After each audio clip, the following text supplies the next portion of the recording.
नमस्कार, आप देख रहे हैं बाजार अगले हफ्ते और आपके साथ मैं हूं विपिन भट्ट। तो हमारी खास वीकेंड पेशकश आपके लिए, ताकि अगला हफ्ता जब आप बाजार में उतरेंगे तो आप एक बेहतरीन और सुरक्षित ट्रेड करें।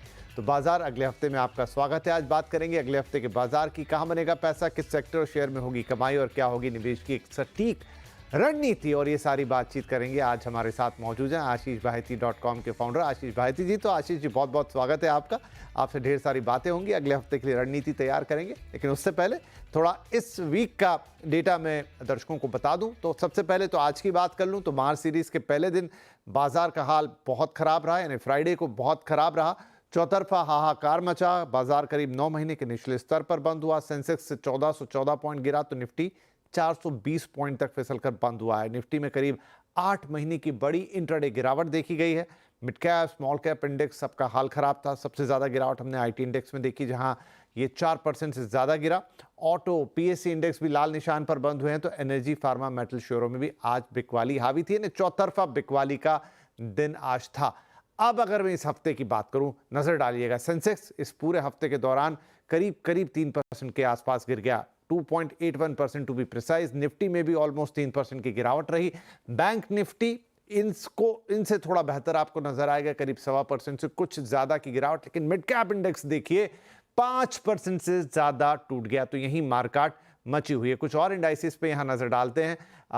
अगर आप देखें, निफ्टी ऑटो में करीब 5% की गिरावट रही। फार्मा करीब 3% टूटा। एफएमसीजी में हम देखें 3%, 3.25% के आसपास की गिरावट। और निफ्टी आईटी को तो जबरदस्त झटका लगा है। शुक्रवार के दिन भी तेज गिरावट, लेकिन यहां करीब पूरे हफ्ते में 8% के आसपास इस वक्त पूरा इंडेक्स टूट गया। जो इस बार थोड़ा कुछ परफॉर्म कर पाए इस हफ्ते, वहां पर आप देख लीजिए, श्रीराम फाइनेंस ने करीब 5.5% की बढ़त दिखाई। एचडीएफसी बैंक ने 2.5% के आसपास, 2.25% से कुछ ज्यादा। बजाज फाइनेंस ने 1.5% और एक्सिस बैंक ने करीब 0.5% से ज्यादा की यहां पर बढ़त दिखाई।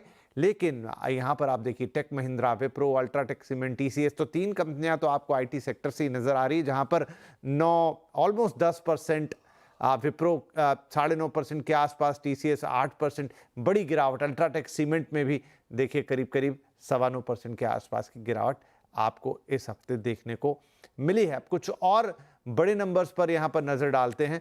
आप देखिए, 28 साल में पहली बार निफ्टी में लगातार 5वें महीने गिरावट है। ये बड़ा डेटा है अगर आप इसे ठीक से समझे। देखिए, ये मौका आया था 96 में, जब जुलाई से नवंबर के बीच 26% के आसपास ये टूट गया था।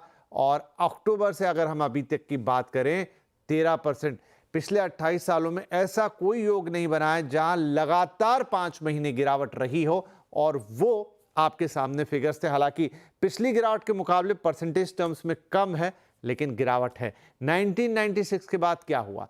1 महीने बाद 8%, 1 साल में 23%, और 3 साल का अगर एग्रीगेट पकड़ेंगे हम तो 67% का, निफ्टी की हम बात कर रहे हैं, वहां पर इस तरह का फॉल देखने को मिल रहा है। एफआईआईस के नंबर देख लीजिए, क्योंकि सारी गिरावट की जो मदर ऑफ ऑल ट्रबल जिसको कहते हैं, यहीं से है, क्योंकि माल बहुत तेजी से बेच रहे हैं।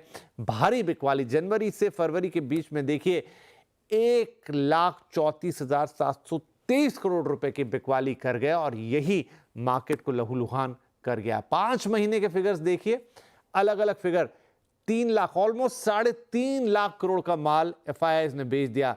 फरवरी में 47,000 करोड़, जनवरी में और ज्यादा 87,000 करोड़, उससे पहले दिसंबर में 16, नवंबर में 45,000 करोड़, अक्टूबर में तो आप देख लिए ऑलमोस्ट 2 लाख करोड़ रुपए तक की बिकवाली कर दी थी। तो ऐसे आप देखें तो बिकवाली का ट्रेंड थोड़ा नीचे आया, लेकिन अभी भी जारी है। क्या बड़े कारण? ट्रेड वॉर बढ़ने का डर, ये एक बड़ा रीजन है, और बड़ी अनसर्टेनिटी पैदा हो गई। यहां पर ट्रंप साहब ने टैरिफ का वॉर ऐसा कर दिया है कि सब जगह एकदम क्लैरिटी नहीं है। एनवीडिया के नतीजों के बाद हमने देखा आईटी सेक्टर टूटा था, अभी तक संभल नहीं पाया है। एफआईएस की लगातार भारी बिकवाली, ऑब्वियसली नंबर 3 पे नहीं, शायद पहले नंबर का रीजन आप इसे पकड़ लें तो ठीक है, क्योंकि ट्रंप के टैरिफ तो अभी आए हैं, लेकिन ये बिकवाली 5 महीने से जारी है।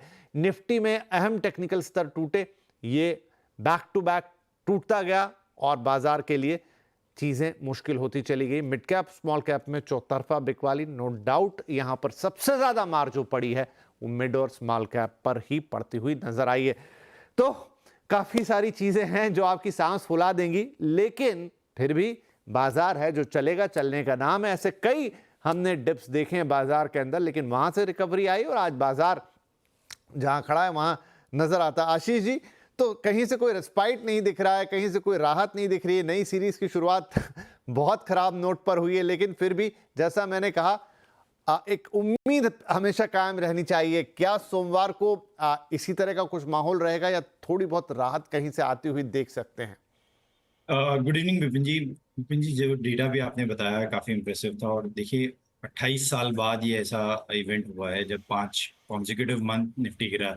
तो मेरा ऐसा मानना है कि एटलीस्ट जो 90% लोग पार्टिसिपेंट है मार्केट में, उनके करियर में तो ये पहला बार इवेंट हुआ होगा। क्योंकि मेरे को नहीं लगता कि 30 साल के पहले ज्यादा करियर वाले काफी कम होंगे मार्केट में, जिन्होंने 30 साल से ज्यादा मार्केट में स्पेंड किया है। तो एक बहुत ही इवेंटफुल मंथ रहा है। आप 2008 में भी अगर देखेंगे तो सिर्फ 50,000 करोड़ की बिकवाली हुई थी एफआईज की, और 60% के करीब मार्केट गिर गया था। अभी तो हम उतना डेटा हर मंथ हर वीकली में देख रहे हैं कि 50,000 से करोड़ से ज्यादा एफआईज माल बेच रहे हैं। तो यहाँ पे कंटिन्यूसली एफआईज की सेलिंग कंटिन्यू रहेगी। और अगर आज भी आप डेटा देखेंगे तो 22,200 के पास भी उन्होंने माल बेचा है। तो अगर कोई बाउंस बैक आएगा तो वहां पे भी कंटिन्यूसली वो सेल करेंगे फॉर श्योर। स्ट्रैटेजी सिंपल है मार्केट में, जब तक कोई भी रिवर्सल का साइन नहीं दिख रहा है, मार्केट में सेल ऑन राइज ही करना है।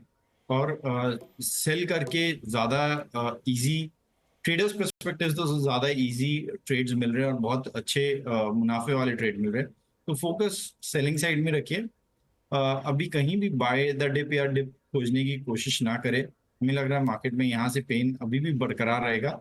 21,800 जरूर एक जोन है जो कि इलेक्शन के बाद का एक लो बना था। वहां तक एक बार शायद सपोर्ट मार्केट उस जोन पे ले सकता है, बट ओवरऑल स्ट्रक्चर वीक है। तो बाजार का ओवरऑल स्ट्रक्चर वीक है। 21,800 तक की बात कर दी आशीष जी ने कि वहां एक सपोर्ट मिल सकता है। हम तो आज भी टूटते हुए नजर आए। और यहाँ पर यह भी है कि अभी किसी प्रकार का कोई बॉटम आउट हो गया है, ऐसी बात नहीं है। तो आप खरीदने की तो इस समय एकदम जिसे कहते हैं फिशिंग करने की वो कोशिश ना करें तो बेहतर है। आप स्पेसिफिक स्टॉक स्पेसिफिक चीज़ें हो सकती हैं, लेकिन ओवरऑल बाजार को ऐसे रीड करना कि अभी क्या बाजार में बॉटम है, शायद नहीं, पेन अभी बाकी है, जैसा आशीष कह रहे हैं। एनीवेज आशीष, लेकिन जैसा आपने कहा कि शॉर्ट करने की एक रणनीति हो सकती है, मंडे के लिए आपके क्या सजेशंस होंगे? जी देखिए, हुडको और एनसीसी दो स्टॉक्स हमने सेलेक्ट किए हैं। दोनों शॉर्ट साइड में है। दोनों में काफी गिरावट देखने मिल रही है और हमें लग रहा है गिरावट यहाँ से और बढ़ते हुए देखने मिल सकती है। तो यहाँ बिकवाली की सलाह रहेगी। जो स्टॉप लॉस हुडको में मेंटेन करना है तो 168 का कैसे मेंटेन करें। नीचे में हमें लगता है 161 के इमीडिएट टारगेट्स देखने मिल सकते हैं। सिमिलरली एनसीसी की भी अगर मैं बात करूँ तो यहाँ भी स्ट्रक्चर काफी वीक हो गया है। इसे भी शॉर्ट करना है। 178 का स्टॉप लॉस लगाना है इसमें, और 171 तक के टारगेट्स के लिए इसमें भी बिकवाली की जा सकती है। ठीक है जी, तो सोमवार के लिए दो स्टॉक आपके लिए। पहले अगर एनसीसी सामने तो उसी की बात कर लें। यहाँ पर शॉर्ट करने की सलाह है, बिकवाली की सलाह है। टारगेट्स होंगे आपके लिए 171 के और 178 का स्टॉप लॉस लगाएंगे। दूसरा था हुडको, यहाँ पर भी शॉर्ट सेलिंग की करने की सलाह, बिकवाली करके आप चलेंगे 161 के टारगेट्स के लिए और स्टॉप लॉस होगा 168। तो गिरते बाजार में यहाँ शॉर्ट की सलाह दे रहे हैं आशीष जी। दो स्टॉक आपके सामने और साथ ही लेवल्स भी उन्होंने आपके लिए शेयर कर दिए फॉर मंडे। राइट, अब थोड़ा सवाल जवाब का सिलसिला शुरू कर लेते हैं। काफ़ी सारे निवेशक हैं जो इस वक्त पेन में हैं, नहीं समझ में आ रहा कि क्या करें, लेकिन बिल्कुल आप हमें लिख रहे हैं और हम आपको सही से सही सलाह देने की कोशिश कर रहे हैं। दीपक गुप्ता है इस वक्त मेरे साथ ग्वालियर से। दीपक जी, बहुत स्वागत है आपका, क्या सवाल रहेगा? सर नमस्कार सर। नमस्ते जी। सर मेरे पास 3 कंपनी के शेयर हैं sir. Okay. Number 1 IRFC 260 quantity है, 130 के भाव एवरेज। और दूसरा इरकॉन है 190 शेयर, 184 के भाव के, ये भी एवरेज किए हैं। और तीसरा शेयर है वरुण बेवरेज, 450 का, एक ही रेट का है, 200 शेयर। ठीक है जी, वैसे तो आपने हमें वरुण ही भेजा था, तो पहले मैं वरुण की बात कर लेता हूं और फिर फटाफट मैं इरकॉन और IRFC पे एक जनरल सलाह ले लूंगा यहाँ पर आशीष जी से। तो एक बार हाँ, वरुण में देखिए हर प्लेट ऐसी आती है जिसमें लाल रंग है इन दिनों। तो 200 शेयर है सर इनके पास, 450 के भाव पर, करीब 14 रुपए का नुकसान है हर शेयर पर। वरुण ब्रिविजेस में क्या करना चाहिए? जी देखिए, पहले तो मैं सिर्फ इनके माध्यम से बाकी सबको भी एक मैसेज देना चाहूँगा कि जैसे इन्होंने बताया इरकॉन और IRFC में इन्होंने एवरेज किया है। इस मार्केट में एवरेज करने की स्ट्रिक्टली सलाह नहीं रहेगी। इन लेवल्स पे भी अभी एवरेज ना करे, और अगर करना भी है तो लार्ज कैप स्टॉक्स में ही एवरेज की का अटेम्प्ट करे। मिड कैप में अभी भी यहाँ पे भी फ्रॉथ है और यहाँ से भी और गिरावट देखने मिल सकती है। अभी coming back to Warren Beverages, यहाँ ये स्टॉक लकीली इनका सिर्फ 3-4% ही डाउन है इनके प्राइस से। स्टॉक काफ़ी अच्छा है, ओवरऑल स्टॉक ओवरसोल्ड ट्रेजेक्ट्री में जा चुका है। बट जब से ये एफएनओ में आया है, हमने देखा है इसमें वन वे प्रॉफिट टेकिंग देखने मिल रही है। आज भी काफ़ी गिरावट थी और प्राइस वॉल्यूम ब्रेकआउट काफ़ी सिग्निफिकेंट था। करीब करीब 45 मिलियन शेयर्स का वॉल्यूम ट्रेड हुआ, जो कि इसके एवरेज वॉल्यूम से डबल से ट्रिपल वॉल्यूम है। तो मुझे लग रहा है कि यहाँ पे थोड़ा सा प्रेशर और बन सकता है, लेकिन एक अहम लेवल है 425। अगर वो टूटता है तो इसमें से निकलने की सलाह रहेगी। 425 का स्टॉप लॉस लगाकर बने रहे। मुझे लग रहा है शायद इसमें एक पुल बैक देखने मिल सकता है अगर मार्केट कंडीशंस फेवरेबल रही तो। 425 रुपए का स्टॉप लॉस, ये इंपॉर्टेंट है, आप लगाइए दीपक साहब। और यहाँ पर अगर ये टूटता है तो फिर निकल जाने की सलाह होगी। तो 425 आपके लिए एक इंपॉर्टेंट लेवल है।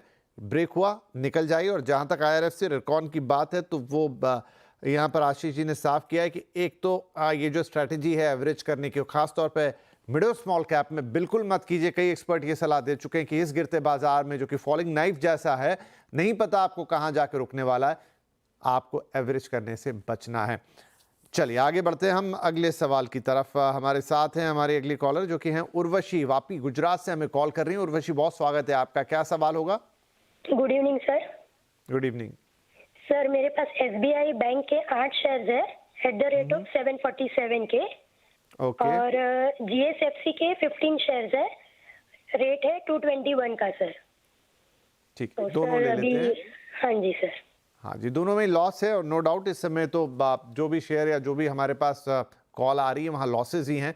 SBI का ले आते हैं, संख्या कम है, अच्छी बात है, लेकिन फिर भी 58 रुपये से ज़्यादा का लॉस है पर शेयर पर। एक अच्छा शेयर माना जाता है आशीष जी SBI तो, लेकिन फिर भी इस समय तो क्या अच्छा क्या बुरा, सब में लॉसेज हैं। किस लेवल पे आपने लिए, क्या करना चाहिए इन्हें? जी, देखिए, 52 वीक लो के नीचे स्टॉक ये ट्रेड कर रहा है और जिस हिसाब से एक ओवरसोल्ड ट्रेजेक्ट्री में जा चुका है, अगर आप इसका थोड़ा सा चार्ट लंबा अवधि का देखेंगे तो स्टॉक में मैसिव करेक्शन ऑलरेडी हम देख चुके हैं। 873 से स्टॉक ऑलरेडी करेक्ट होके 688, मतलब 20-22% अभी रिसेंट लो से स्टॉक फॉल हो चुका है। यहाँ पे हमें लग रहा है कि एक बाउंस बैक देखने मिल सकता है और उसे SBI लीड करता हुआ देखने मिल सकता है। आज भी हमने देखा कि बैंक निफ्टी में एक थोड़ी सी बेटर ट्रेड सेटअप बन रहे थे, या थोड़ी गिरावट कम थी कंपेयर टू निफ्टी। तो बैंक्स में यहाँ स्ट्रेंथ है, प्राइवेट सेक्टर बैंक्स में तो क्लियरली वो स्ट्रेंथ विजिबल है। पब्लिक सेक्टर बैंक्स में हमें लग रहा है कि शायद नेक्स्ट वीक में थोड़ी सी यहाँ गिरावट थमते हुए देखने मिल सकती है। अगर इनको इस स्टॉक में एवरेज करना है तो ज़रूर एक लार्ज कैप अच्छी स्टॉक है, अच्छी पेडिग्री का स्टॉक है, तो ज़रूर यहाँ पे थोड़ा सा एवरेज किया जा सकता है। बट स्ट्रिक्टली मैं वापस रीट्रेट कर रहा हूँ कि अगर एवरेज करना भी है तो सिर्फ लार्ज कैप और सुपर क्वालिटी, मतलब निफ्टी 50 के स्टॉक्स में ही एवरेज करने की सलाह रहेगी। उसमें भी सेलेक्टिव रहे और यहाँ पे एक स्टॉप लॉस इन्हें जरूर मेंटेन करना चाहिए, वो 660 का। हमें लग रहा है इसमें शॉर्ट टर्म में ऊपर 700 और 720 तक का जोन देखने मिल सकता है। विपिन जी, इनका जो दूसरा स्टॉक था GSFC में, यहाँ पे प्रेशर काफ़ी है और यहाँ पे स्ट्रिक्टली सजेशन है कि एवरेज ना करे, कुछ भी गिरावट रहे तो भी। यहाँ पे इन्हें टाइम देना पड़ेगा क्योंकि वन वे फॉल रहा है स्टॉक में और स्टॉक एब्सोल्यूट ओवरसोल्ड ट्रेजेक्ट्री में जा चुका है। तो यहाँ पे होल्ड करें, लेकिन 160 का एक स्टॉप लॉस जरूर मेंटेन करें। शॉर्ट टर्म में शायद इन्हें 185 तक का जोन देखने मिल सकता है।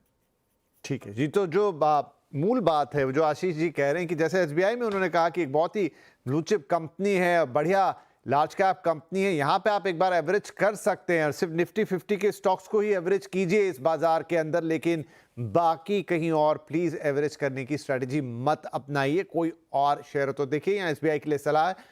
GSFC के लिए तो 185 के टारगेट नियर टर्म्स में और 160 का स्टॉप लॉस लगा के होल्ड कीजिए। और SBI के लिए 720 तक के टारगेट्स हैं, 660 रुपए का स्टॉप लॉस लगा के इसे भी होल्ड कीजिए। लेकिन बड़ी बात ये, सिर्फ निफ्टी 50 वाले जो शेयर्स है, बड़ी प्रीमियम ब्लू चिप कंपनियां हैं, उन्हीं को एवरेज आप करें अगर करना चाहते हैं। बाकी कहीं और एवरेजिंग की स्ट्रेटेजी ना अपनाएं। बार बार आशीष जी कह रहे हैं और हम भी उसको दोहरा के आपको बता रहे हैं। अगले कॉलर हमारे मिस्टर सुनील कुमार पटेल फ्रॉम छतरपुर मध्य प्रदेश।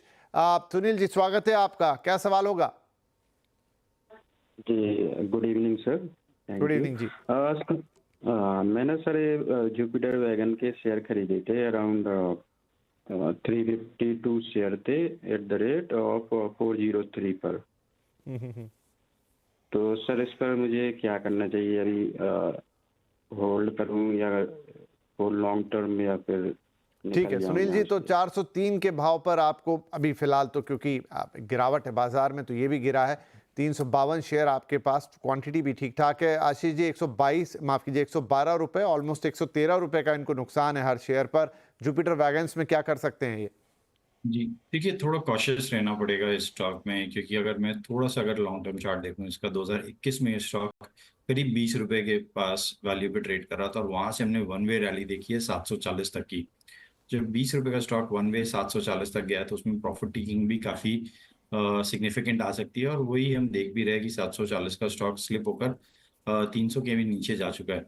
तो यहाँ पे थोड़ा सा कॉशियस रहे। अगर ये स्टॉक 270 के नीचे स्लिप होता है उसमें से एग्जिट करने की सलाह है, और इस स्टॉक में इन लेवल्स पे भी एवरेज ना करे, ऊपर के टारगेट्स इसमें देना मुश्किल है।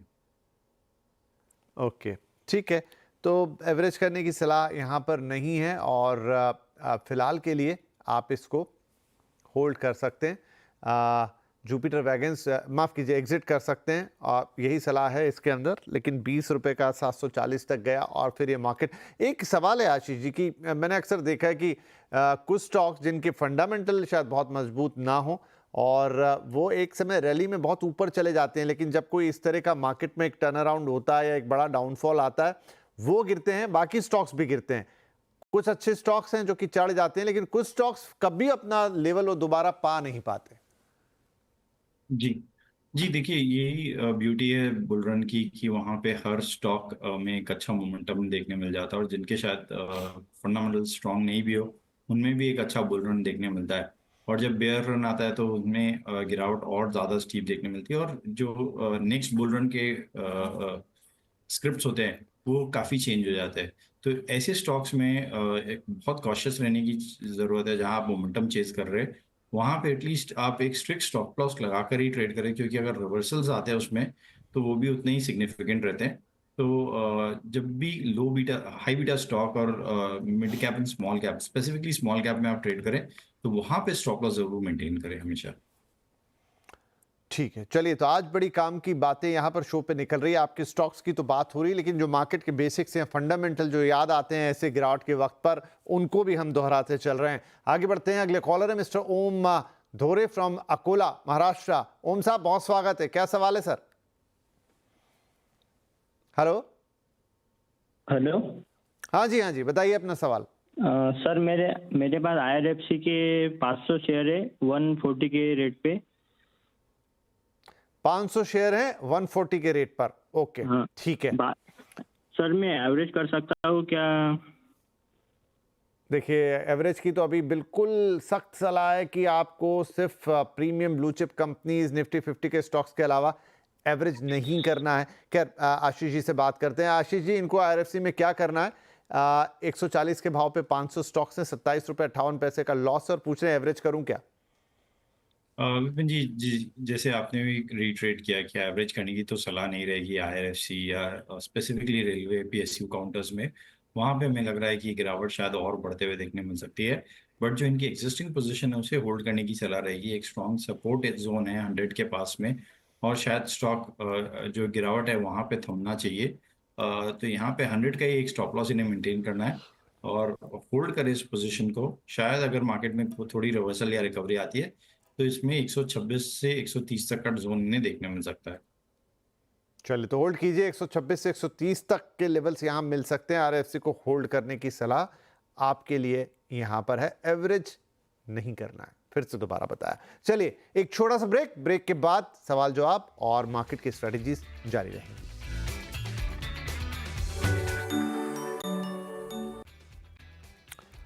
Welcome back. आप देख रहे हैं बाजार अगले हफ्ते, और हम अगले हफ्ते के लिए आपकी करा रहे हैं तैयारी, ताकि आप एक बेहतर और सुरक्षित ट्रेड कर सकें इस गिरावट के माहौल में भी। और आशीष जी लगातार आपके सवालों के जवाब दे रहे हैं, आपको बेहतरीन स्ट्रेटजीज बता रहे हैं कि कैसे इस गिरावट भरे माहौल में आपको बाजार में ट्रेड करना है, इन्वेस्टमेंट करनी है, संभल के चलना है, कहीं फंस गए हैं तो क्या करना है, एवरेजिंग करनी है, नहीं करनी है, इन सारे सवालों के जवाब वो लगातार दे रहे हैं।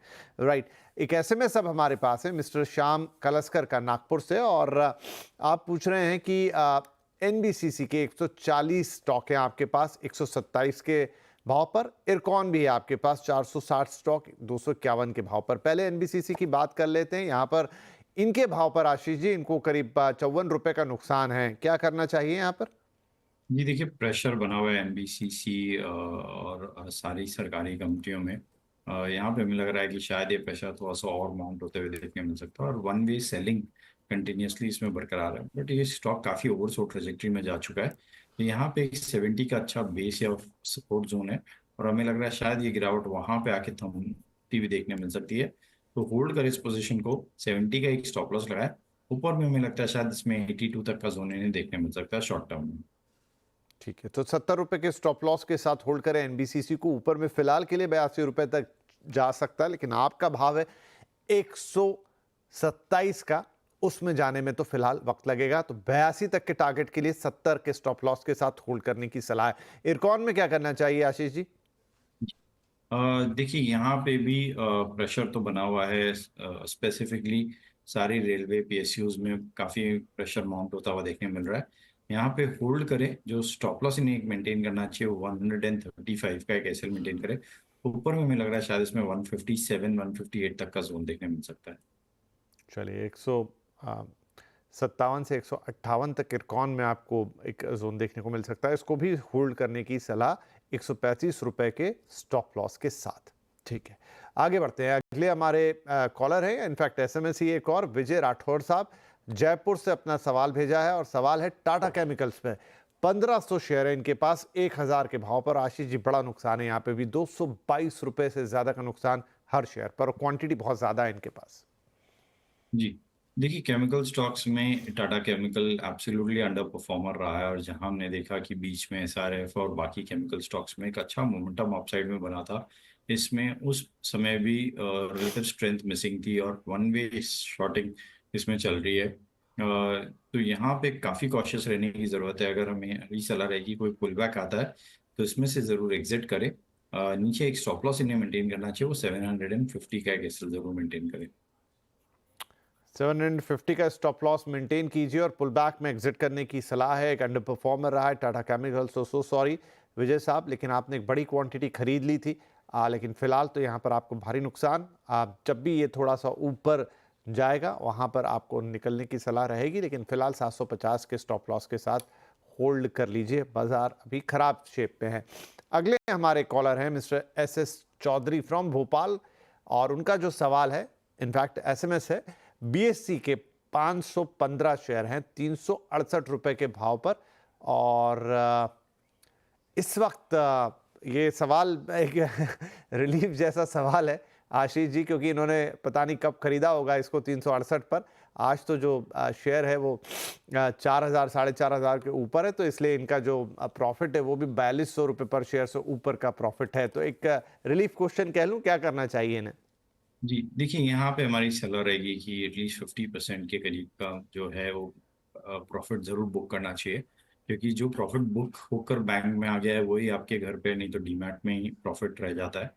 ओवरऑल अगर मैं बेसिक की बात करूँ तो यहाँ देखिए काफ़ी गिरावट पिछले 4-5 दिनों में देखने मिल रही है, और सिर्फ 4 ट्रेडिंग सेशन में ही स्टॉक ऑलमोस्ट 6000 से स्लिप होकर आज हमने देखा कि एक फ्रेश 4600 तक स्लिप हो गया था। तो आज भी इसमें 10% के करीब की गिरावट थी। तो यहाँ पे एक बार 50% के करीब अपना जो स्टॉक है उसमें प्रॉफिट बुक करे, और बाकी क्वांटिटी होल्ड करे, लेकिन 4300 का एक स्टॉप लॉस जरूर मेंटेन करे। ठीक है, 50% प्रॉफिट बुकिंग, 4300 का स्टॉप लॉस, और बाकी की क्वांटिटी होल्ड। आशीष, ऐसे में बहुत बड़ा सवाल अभी आएगा, वो ये कि बहुत सारे, आपने कहा 6000 से ये 4650 पर आ गया, तो बहुत सारे लोग जिनके पास क्वालिटी स्टॉक हैं और बढ़िया प्राइस पर है, वो भी इस समय अपना प्रॉफिट गंवा रहे हैं। आप खुद कह रहे हैं कि वो फिर डीमेट में ही रह जाता है, तो बड़ा बड़ा मुश्किल होता है अपने ऐसे स्टॉक को। कई बार लोग सीने से लगा लेते हैं कि बेचूं कि नहीं बेचूं, तभी ऐसा सवाल भी हमारे पास आया। ऐसे में क्या स्ट्रैटेजी अपनानी चाहिए? क्या प्रॉफिट बुक कर लेना चाहिए, पार्शियल, हाफ, 1/4, किस स्टॉक के हिसाब से कैसे आप उसको सोच सकते हैं?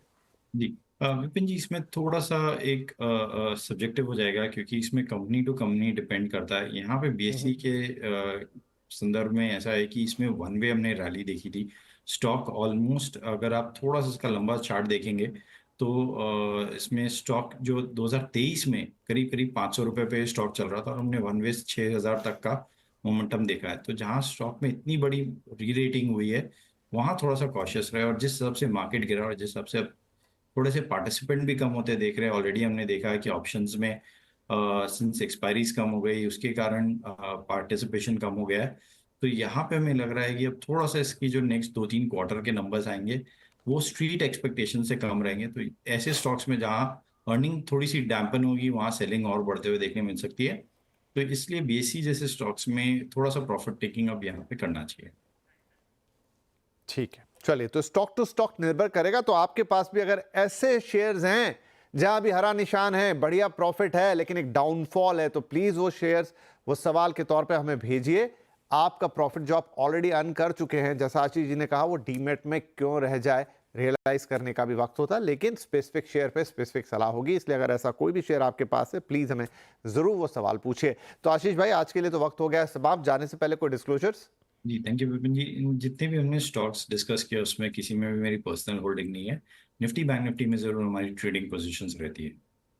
जी, बहुत बहुत शुक्रिया आशीष जी हमारे साथ जुड़ने के लिए और दर्शकों के सवालों के जवाब देने के लिए। और सभी दर्शकों का भी तहे दिल से शुक्रिया, आप हम पे भरोसा करते हैं, अच्छे वक्त में हमसे सवाल पूछते हैं।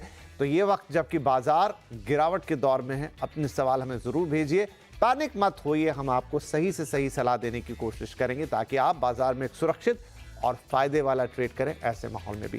फिलहाल सोमवार के लिए शुभकामनाएं, हम आपसे फिर मुलाकात करेंगे, तब तक के लिए नमस्कार।